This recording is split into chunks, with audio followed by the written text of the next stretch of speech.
Bienvenidos a su canal, NEDA en Ginecología y Obstetricia. Antes de iniciar el video de hoy, quiero invitarlos a que se suscriban a mi canal dedicado a este maravilloso mundo de la ginecología y obstetricia, y como les digo siempre, todos mis videos los hago con mucho cariño para todos ustedes. El día de hoy quiero seguir conversando con ustedes sobre el control prenatal. Y existen algunas indicaciones que solemos hacer durante el inicio del control prenatal o durante el control prenatal que primero no lo hacemos con una indicación precisa y en segundo lugar pueden tener más daños que beneficios.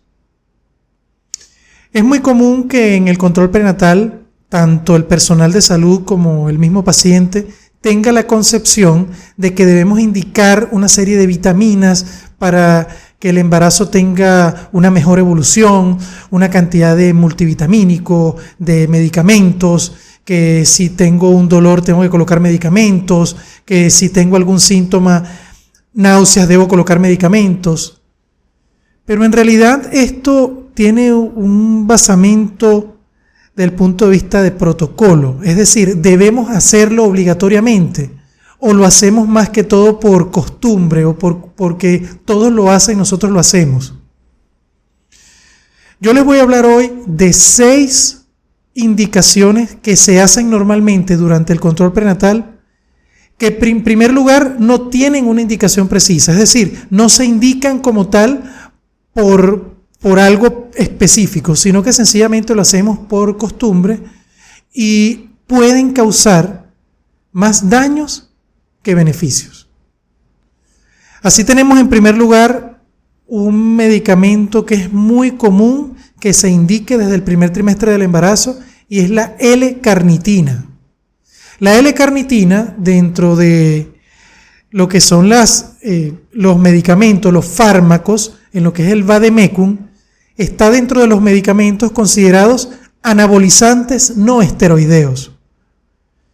¿Qué quiere decir esto? Que es un medicamento que se suele emplear para el incremento de peso, generalmente en niños desnutridos, lo que permite un incremento, por supuesto, en la ingesta calórica, en el estado anabolizante y poder incrementar el peso en estos niños.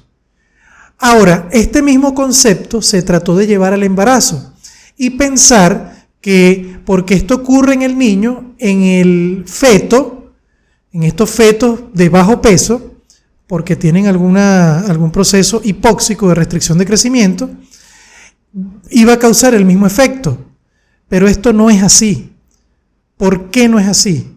Bueno, porque como todos muy bien sabemos, y tenemos algunos videos sobre lo que es la fisiopatología de la preeclampsia, que comparten o son muy similares lo que es la preeclampsia y la restricción de crecimiento, tenemos que el principal factor tiene que ver con la hipoxia, es decir, hay una disminución en el aporte, en el flujo sanguíneo materno-fetal.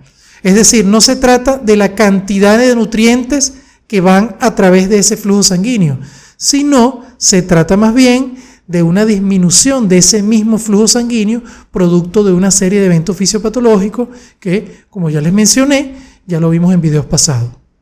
Pero aquí lo importante es establecer que no existe ningún parámetro como tal que nos permita a nosotros decir que la L-carnitina produce un efecto positivo en la hipoxia. Entonces, esto nos trae como consecuencia que indiquemos un medicamento que no estaría indicado para esto, pero que puede tener algún efecto negativo en la paciente. ¿Cuál efecto negativo? Que como es un medicamento anabolizante y el embarazo en sí es un estado anabolizante, vamos a tener generalmente en mujeres embarazadas que utilizan L-carnitina un incremento en el peso, un incremento exagerado en su peso. Hay un aumento en la ingesta calórica, a la paciente le da más hambre, su estado anabolizante es mayor y entonces tenemos un incremento exagerado de peso que, como todos muy bien sabemos, este incremento de peso y la obesidad como factor independiente es uno de los más importantes para efectos adversos durante el embarazo. de todo tipo. La mayor parte de las patologías del embarazo tienen como denominador común que la obesidad es un factor de riesgo. Entonces, si utilizamos un medicamento con un objetivo y resulta que el medicamento no cumple este objetivo, sino más bien cumple un objetivo negativo, es preferible no emplearlo. Sé que le han investigado otros efectos positivos, como la disminución del riesgo de autismo, pero estos son estudios que todavía no son concluyentes como tal, y el riesgo-beneficio, si tenemos que vamos a utilizar el medicamento para disminuir el riesgo de autismo, y la obesidad nos va a incrementar mucho más los riesgos durante el embarazo, allí es donde debemos evaluar si debemos usarlo de rutina o no. Yo particularmente pienso que es un medicamento que no debemos emplear de rutina. En segundo lugar, un suplemento que se suele emplear muchísimo de manera rutinaria es el calcio. Y ustedes se preguntarán, y yo sé que esto va a traer un poco de polémica, ¿no? Oye, ¿no se debería indicar calcio a todas las mujeres embarazadas? Bueno, la Organización Mundial de la Salud, en sus recomendaciones para una experiencia positiva del embarazo, es muy claro en las indicaciones de cada uno de los suplementos, y con respecto al calcio, la indicación formal según la Organización Mundial de la Salud es en zonas donde conocemos que hay una ingesta baja en calcio, principalmente para la prevención de la preeclampsia, en dosis de 1.5 a 2 gramos. Es decir, que esta es la indicación formal del calcio. No es como un suplemento que le vamos a indicar a todas las pacientes. Entonces, si nosotros interrogamos a nuestra paciente y nos damos cuenta que es una paciente que tiene una ingesta de alimentos, los cuales consume lácteos, consume o todos los derivados lácteos, vegetales verdes, carnes, vamos a darnos cuenta que esta es una paciente que posiblemente tenga una ingesta adecuada de calcio. Y en pacientes con ingesta adecuada de calcio no hay indicación formal, según la Organización Mundial de la Salud, para de rutina indicar el calcio. Yo sé, insisto con esto, que esto puede traer polémica, pero es muy importante tenerlo en cuenta.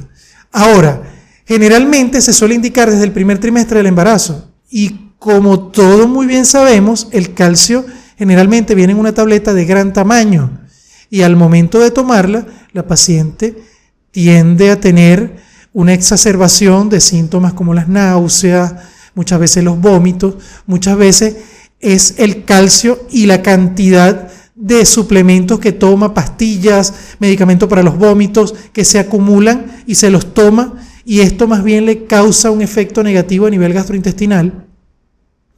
Entonces, debemos pensar muy bien a la hora de indicar el calcio. Si es una paciente, por ejemplo, que tiene algún hábito vegetariano, vegano, y de acuerdo a lo que establecemos en su dieta, la dieta tiene una cantidad de calcio baja, en ese caso estaría indicado, y principalmente para la prevención de la preeclampsia. Vamos a tener siempre esto en cuenta, vamos a pensar un poquito al respecto para poder indicar el calcio cuando en realidad sea necesario. En tercer lugar, que tiene mucho que ver con el calcio, es la vitamina D.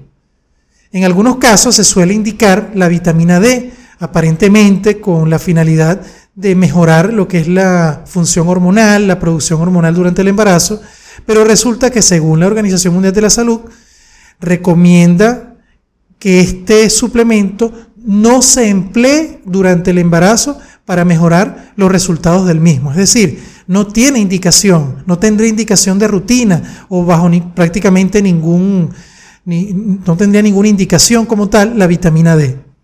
Ahora, la vitamina D, hemos visto, de acuerdo a tanto la experiencia como algunos estudios realizados, que incrementa los síntomas gastrointestinales. Paciente se le exacerban los vómitos, se le exacerban las náuseas, intolerancia oral, muchas veces asociado a la ingesta de este suplemento.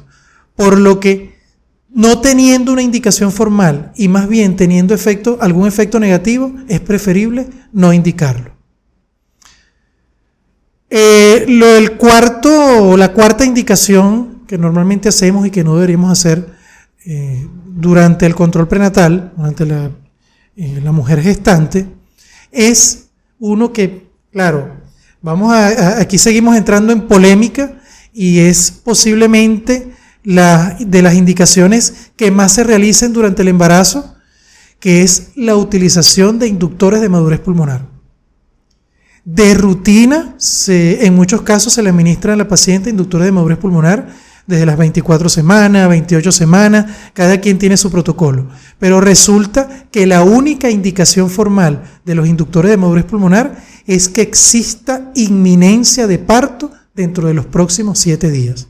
Y esto se puede establecer mediante la evaluación de las contracciones uterinas, monitoreo fetal y principalmente la cervicometría, que es un estudio ecográfico que nos permite medir la longitud del cuello y otras características del cuello uterino que nos estiman el riesgo que tiene esta paciente de poder tener un parto dentro de los próximos 7 días. Si así fuese el caso, entonces indicaríamos los inductores.